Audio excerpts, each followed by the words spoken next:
Welcome to the Uncanny Women podcast, where we have honest, year-round conversations with women and gender-diverse authors and filmmakers in horror. Here, we explore the voices behind the work and how lived experience shapes the stories they tell. I'm your host, horror writer and founder of the SoCo Women in Horror Festival, KJ Brantley. Now let's step into today's conversation and meet our guest. This week, I'm joined by KJ Silverman, an award-winning author, artist, and editor.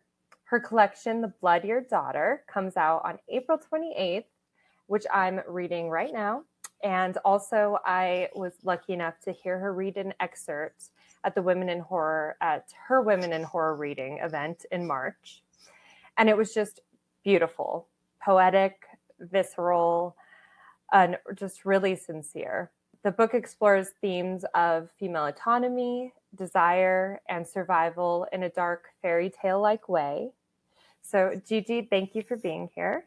Thank you for having me. I'm so excited to talk to you further. I am as well. So I, as I mentioned, had a chance to hear you read an excerpt of The Blood Your Daughter, and it really stayed with me. It blew me away. It felt like such a raw portrayal of what it's like to be a mother and what a mother would do for her children, even to the point of literally becoming their food source or sustenance.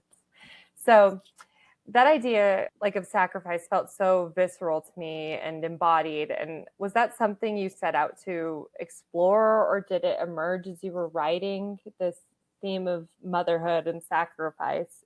I think it emerged naturally. I can tell you a little bit more about how that particular story came about. As you know, the larger collection as a whole is couched in fairy tale as a structure, using the underpinnings of fairy tales and folklores to touch on these age-old issues that women experience even now. And the way that story came about was so strange. I'm a practitioner of yoga, and literally one day I was doing some kind of, I'm not a super good back bend practitioner, but I was attempting something where it was almost like a back bend, and I'm lifting my body up and making almost like a table shape. And then inside my head, I heard this voice: mother turns herself into a table, she turns herself into a chair. And I was like, where That come from? And so, yes, I was like, okay, we're going to play with this idea. And I mean, even though I am personally not a mother to human children, I feel like I do mother a lot of people in my life, in my world. And there's something about being a woman where people just kind of expect you to fall into that role, regardless of whether or not that is your assigned job at that given time. Suddenly, you're the snacks coordinator, you're the entertainment coordinator. And so you give a lot more than maybe the men in your social circle do in terms of the community angle. Oh my goodness, yes. Yeah, I have discovered that.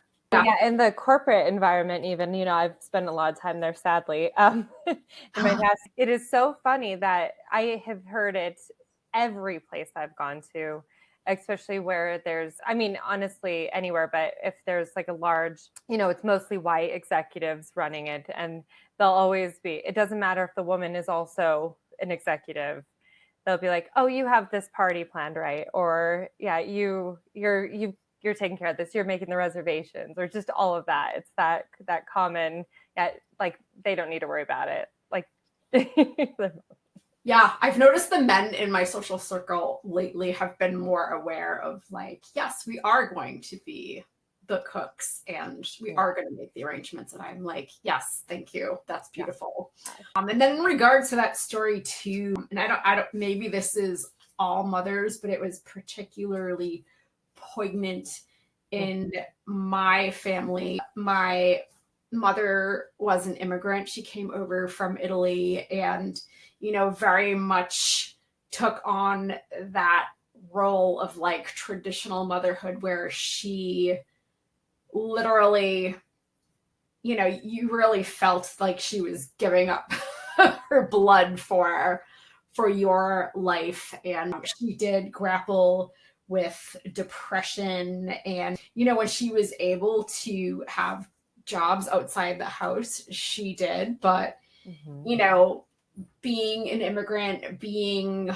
less economically resourced than other people, it almost does feel like there's a lot more blood that you give up. And then, not having a community in the way that maybe people who were born here did. And then when you struggle with mental illness, people don't necessarily understand that. So yeah, like I felt like my mother really sacrificed a lot of herself to raise me and my brother. And yeah, that is definitely like a theme that comes in throughout my book. Yes. Yeah, I felt that as well with your other stories across the collection. I feel like there is that, you can see that influence even of the immigration story as well, I feel like, through that. And also obviously the themes of motherhood. And that was one of the questions I did want to ask you, was if you were a mother yourself, because it was just such I'm actually surprised because of how just you were able to, put yourself or write about that experience in such a true way. It makes me think the difference between maybe your experience, and tell me if I'm wrong, but your experience with your mother and that story that we're speaking about. And what was the name of that story again? That particular story was called Fold. Fold, that's right. Fold. So I feel like in Fold, there was this almost a lack of gratitude too, in a way, from the children, almost not taking advantage. I'm trying to kind of a lack of gratitude or something, but it seems like you have a lot of gratitude for what your mother sacrificed for you. And I don't know if that was an intentional component of it, or like to show just the children's, is it just their needs needing to be met? Are they like trying to take advantage of their mother? Like, is there anything with that like came from an inspiration, or it just happened to just be how the story unfolded? That's interesting to unpack. There's another wrinkle that I think might be helpful in this discussion, because my mother grappled with mental illness, where sometimes she would be bedbound with depression for weeks at a time, or, she started, I think, maybe earlier than we all knew, but also, had cancer, and that wasn't diagnosed for a while.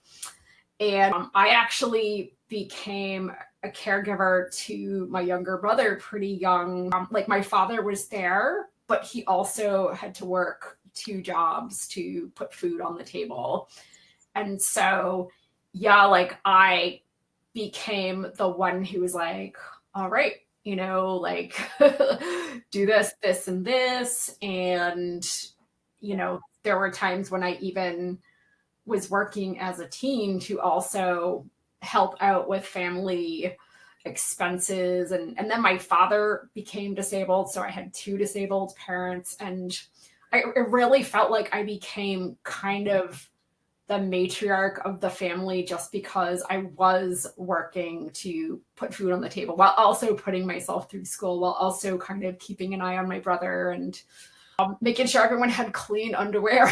Like, and sometimes, like, when my mother didn't feel well, like, I bathed her. Oh yeah. So like really deep, like I like almost became her mother when she had cancer. Oh my gosh, that does put another like layer onto just your whole collection too. But even that of, wow, it's almost like, yeah, you are the mother in that situation, in that story. I think it's why I haven't had at this point, because I like, I feel like I did my tour of duty. Yes, absolutely. I know I'm the eldest of a lot of kids, like a lot of half siblings as well, but I have much younger siblings. And while it wasn't at all as similar to what you went through, my parents were always working, and we always, a little latchkey, even though we were like a little too young maybe to, to be latchkey children, but, taking care of our kids, and especially as the eldest. And are you the eldest, you said, sibling? I am. I only have one brother, and we're like, I think 2.5 to 3 years apart. Oh, yeah. Yeah. That's a common thing I've heard from people who have experienced what you have as a child or growing up and having to support, your siblings and things, even to no fault of your parents. But I've heard that that's completely, they're like, I'm good. I don't need to have human babies now. Just going to live get my freedom back. You bet. Yeah. I'm not like going out and like being a crazy partier, but I'm definitely that maybe, my friends with kids aren't doing. Like, I get to spend a lot of my time writing and making art. It's my luxury. Yeah. I know, that's so amazing. I had kids later in life, so I got to have my fun. I don't know so I have 2 toddlers now, and I'm like almost 40. Almost 38. I won't age myself too fast.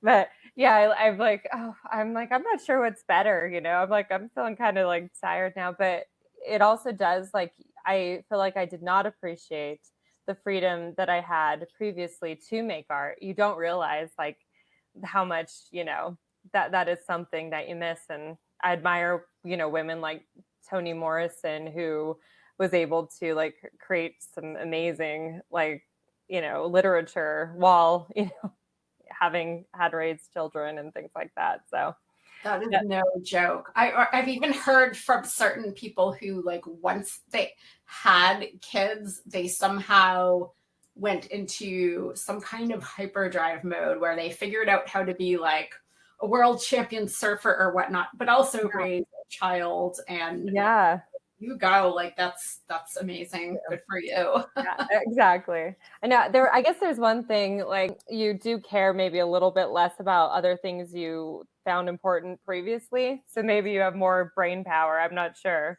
Or one thing is I wouldn't have wanted to actually, what would I have written about, myself, like personally. I'm like, I feel like I have much more inspiration. But so across your collection, there's also such a strong thread of female autonomy and desire, and sometimes in a way that feels like unsettling or even transgressive. What was that something you were intentionally exploring there?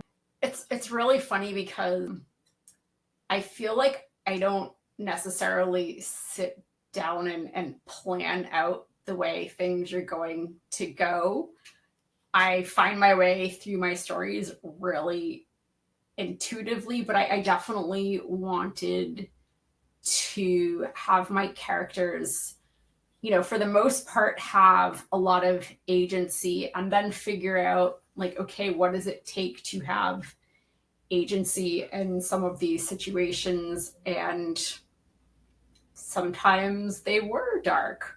I'm not necessarily saying everyone go out in real life and, like, do power back that way. Yeah, don't put an arrow through anyone's heart. That's cool.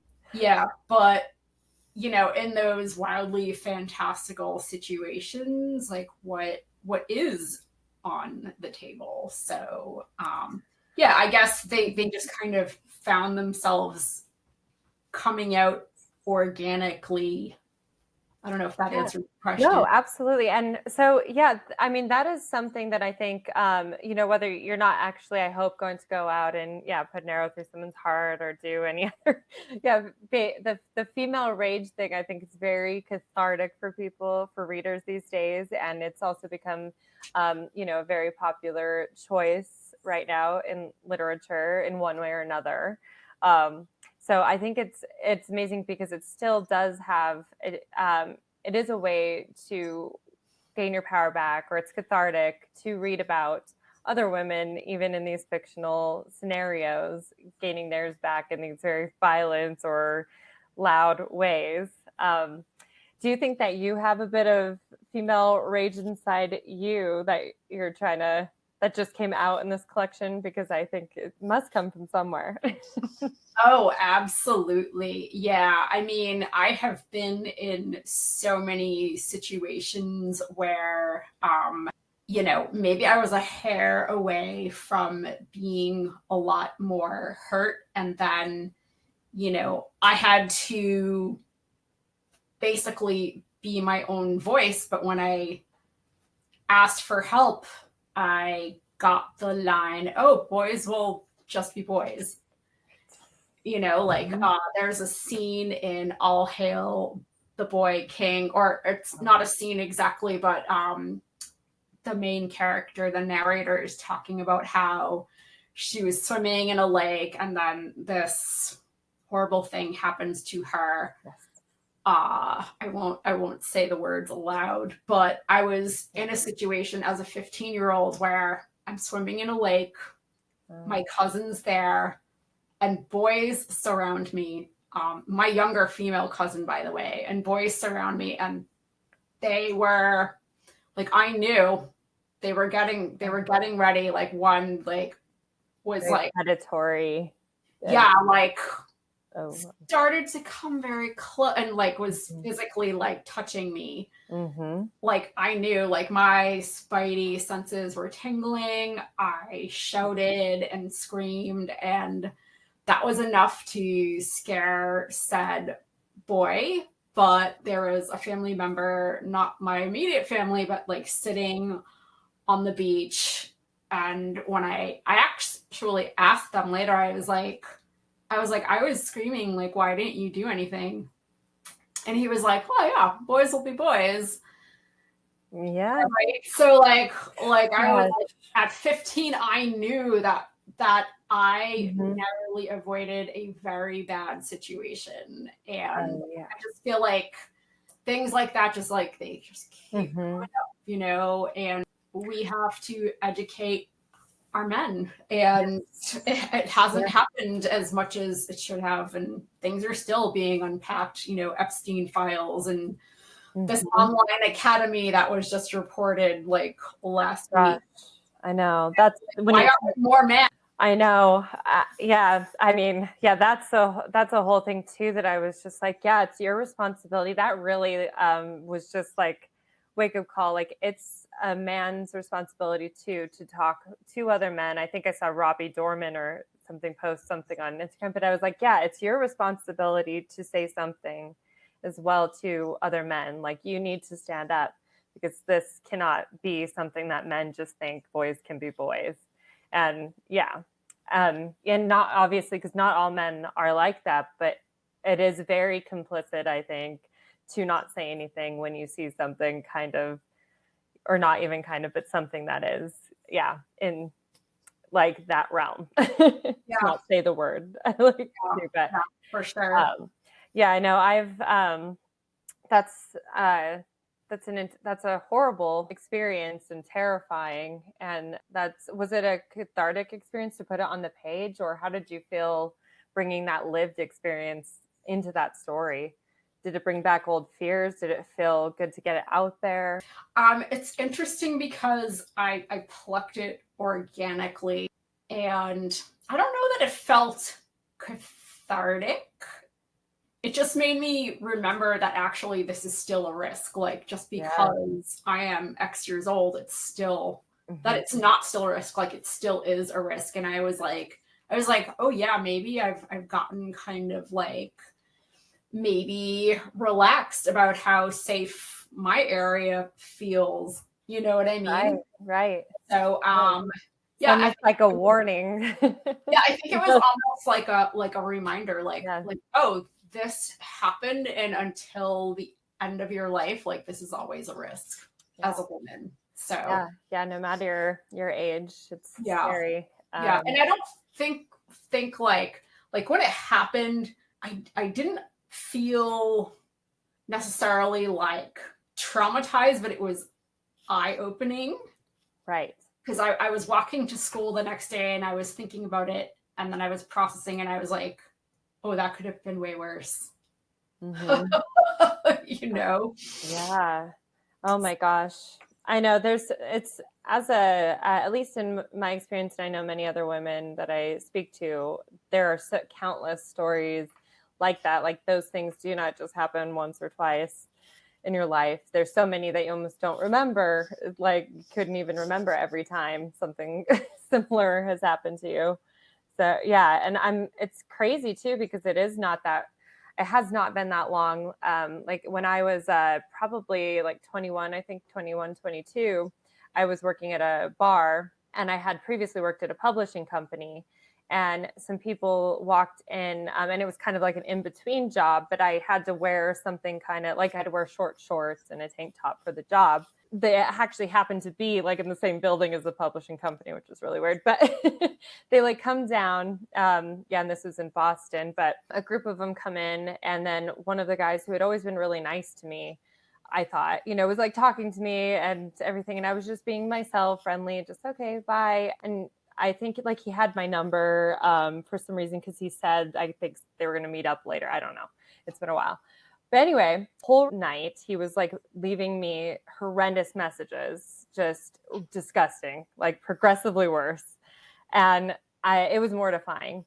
And I just remember telling someone else about it later. Like all I did was delete it. I wish I would have done more, to be honest, than I did, but it was a different time. And I remember bringing it up to someone who I thought was my friend, another man there in a different setting. And all he did was tell me, he was like, shh, don't say that. He's married. You can get him in trouble. And it was just like, and then he completely never spoke to me again. And I was just like, wow, this is crazy. So, but then you feel guilty. You're like, oh, I'm a terrible person, back then, but now I know better. Yeah, that's patriarchy. Like it trains, right? Women to feel like they're responsible. Right. Yeah. It's just awful, those kinds of experiences. But I love that you're bringing things like that to light in this collection. And I also it's such a great read regardless. It's like so beautiful, so literary, so poetic. I just was so moved by your excerpt, and then what I've read so far. I'm about halfway through, so I need to finish the rest as soon as possible. I was hoping to before I talked to you, but so I apologize I wasn't able to get through all of it yet. So I'm sure I'm going to have a follow-up, but that would be so fun. Yes, that would be. And it's just a gorgeous, gorgeous book. And so you're also a visual artist, right? Yes. So do you think that like shapes the way that you think about imagery or the body in your writing? I wonder, like, even your thought of like the way your body moved in yoga into a table, and how do you think that shapes that at all? Probably. I am very visually oriented to the point where if my environment is cluttered, like my brain shuts down. And I think that also might be part of like my whole neurodivergent scene, is like the way I process information. But yes, I am very visual. And then I think there's something too about having had Italian was my first language, and I didn't fully transition over until I was about like 4 or 5. But I can see the way it works in the way I write. Like I almost like on my first draft, I maybe over describe things because I want to make sure it sounds so beautiful. But then I have to like edit, red line. Okay, say that once, G, and not. So yeah, I think it's like all those different layers coming together. And I love when words make me swoon, like when I read another writer's writing and it just, wow, like everything about it is so well crafted, from the way it sounds to the imagery to the emotional impact. Yeah, that's what I wanted people to experience, so I paid extra attention to that. Perhaps obsessive attention, maybe. Maybe it was too much. I don't know. I know. I relate as I'm also neurodivergent, and I feel like that's just part of the par for the course. But also just readers, and I appreciate that, but I think readers should appreciate the care that you've put into crafting those sentences. And yeah, it shows, and you're an artist. So that's That's beautiful. So I'm kind of curious now. I wasn't expecting to dive into process so much, but I'm actually curious, like, besides obsessing over it, what's a little tidbit on your process for how you like to go about crafting sentences that, like, this is a beautiful, well-crafted sentence. I'm proud of this.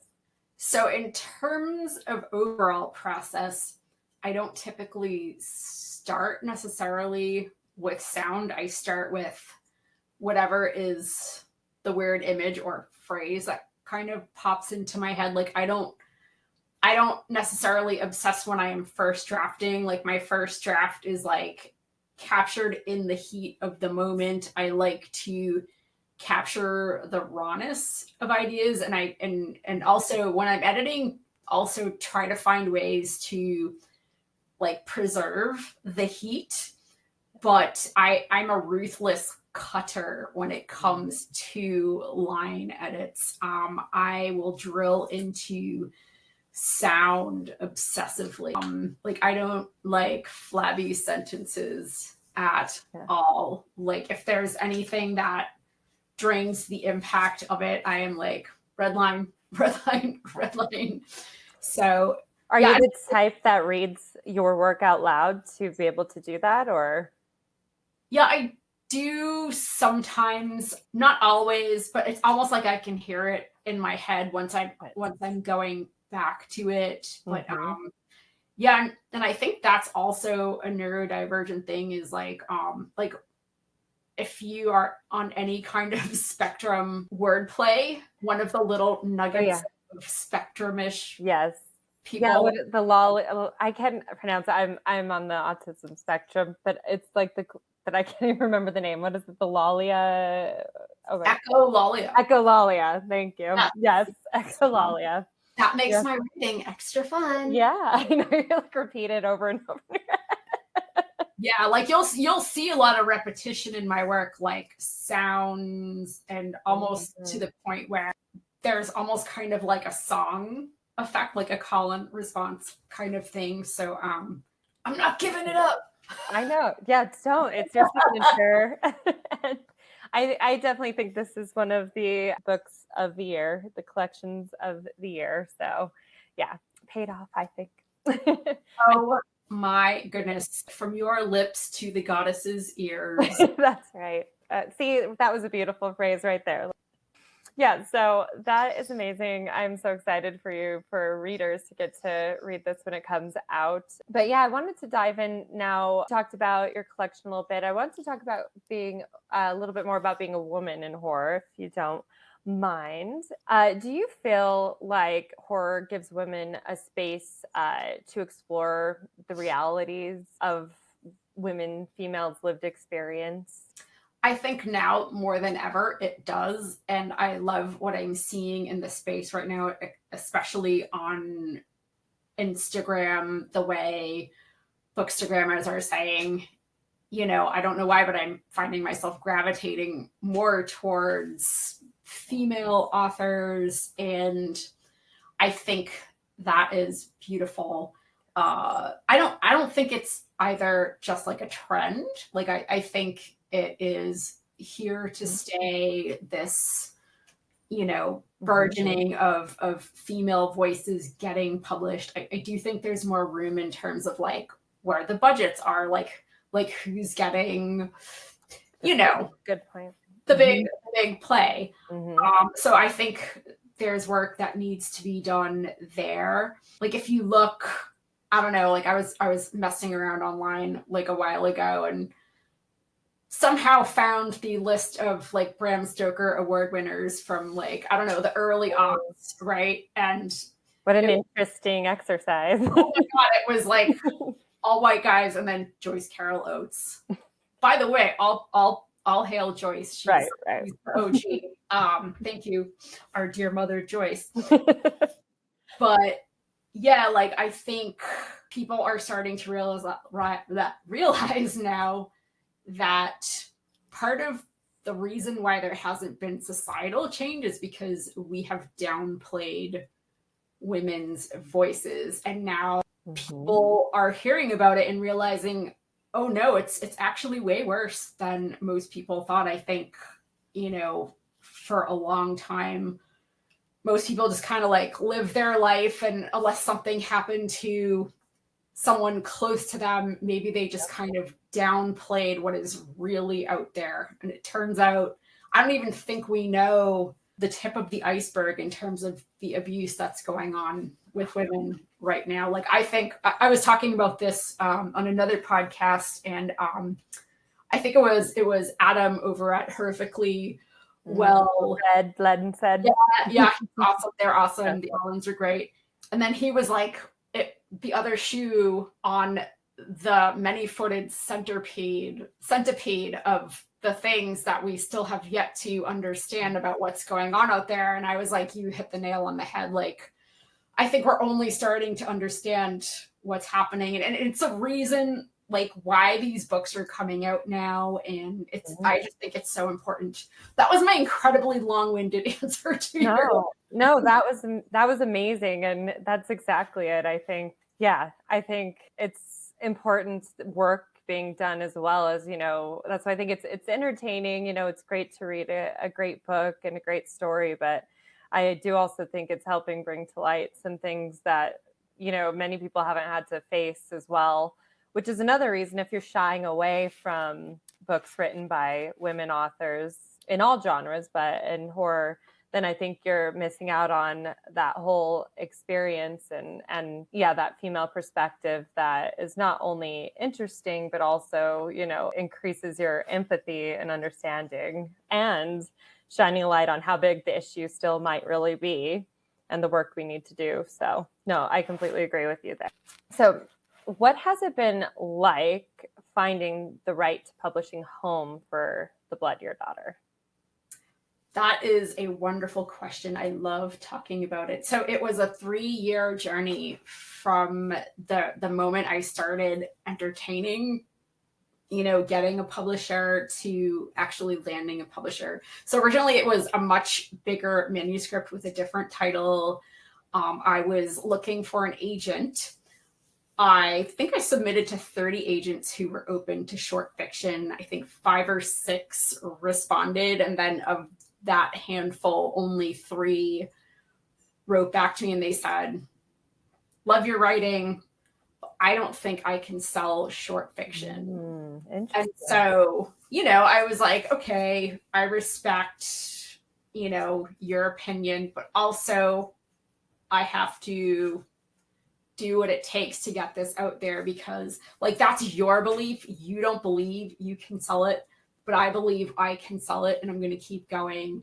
And so I took a hard look at the manuscript too and said, like, okay, what do I really need to do to make this sell? And so I basically split it in half, retitled it with the advice of Joyce Carol Oates, who I'd workshopped with.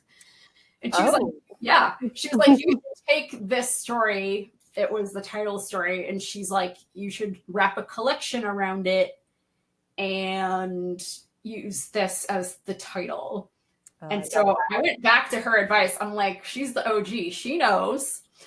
Oh, heck yeah. So I took the darker stories that were more adult, and I packed them into that manuscript, separated out another one that was more like fantasy leaning and a little younger. So those are going to become a separate book. Okay.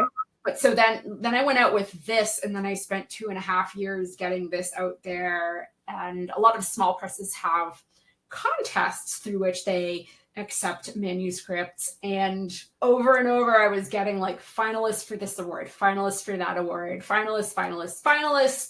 2.5 years later, I've got 8 finalist designations under my belt. And I was starting to laugh because I was like, why am I always a finalist and not the yeah. And then my husband and I was like, oh, there's serial killers in this book. Oh, and we both had this like big laugh because like, yeah, girl, like, okay, like that's your answer, girlfriend. And so I needed to find the publisher who is okay with serial killers.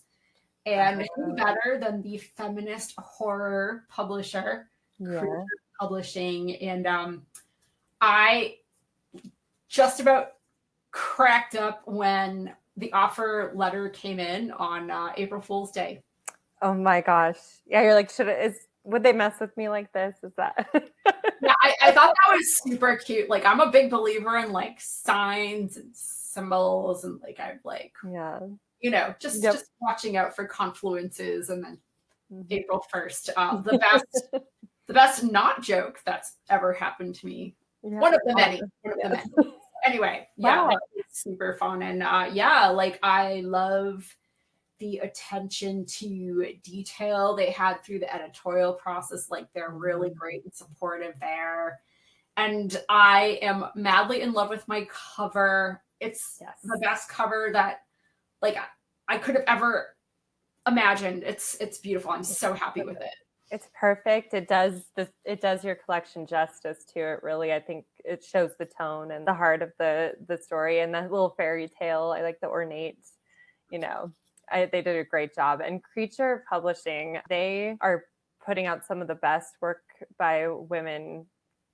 Honestly, I just look at all of the books that I'm interested in reading, and I'm like, oh, they're, most of them are Creature from Creature Publishing. It's like, it's incredible. So that's really great to hear too. The in the back end, they're doing a lot of great work as well in the editorial process, and just bring your work to light. So that's amazing. Yeah, it's exactly what I envisioned in terms of care. Like, I had a very strong intentionality when I went out in the marketplace. I said, I'm only going to work with people who put out good products. So I was reading books from like almost every small press out there.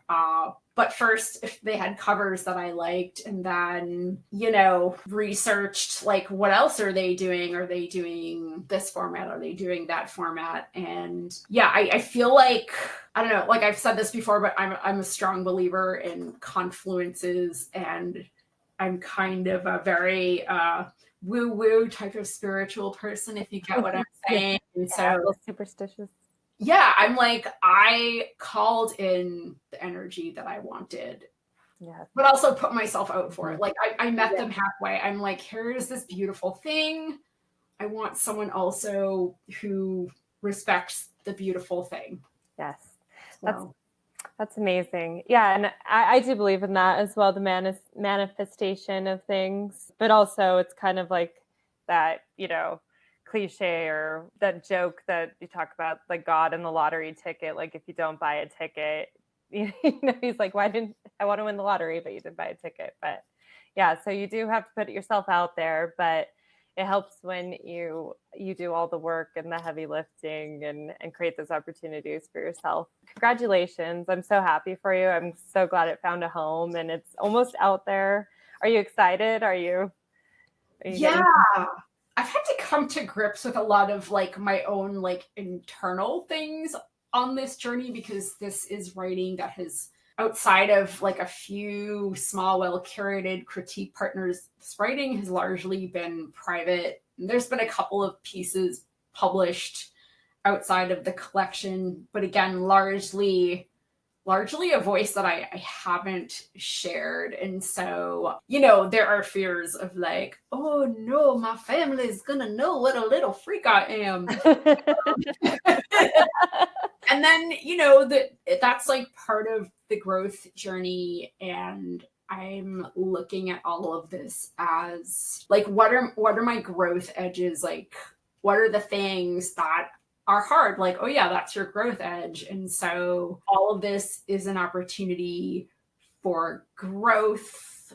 And yeah, I wake up honestly every day with like a sense of like peace, maybe more than I did when I first signed. Because at first I was like, those photos of the pilots that were like testing like the G-force on the planes, and then like I was like, yes, I'm so ready to put this book out. But then I was like, whoa, I need a moment, like, whoa, like process. And so like now I'm really ready. I've done a lot of internal work, and part of what's helped me, honestly, has been being on Bookstagram, because I'm like, I am not the only unhinged writer out there.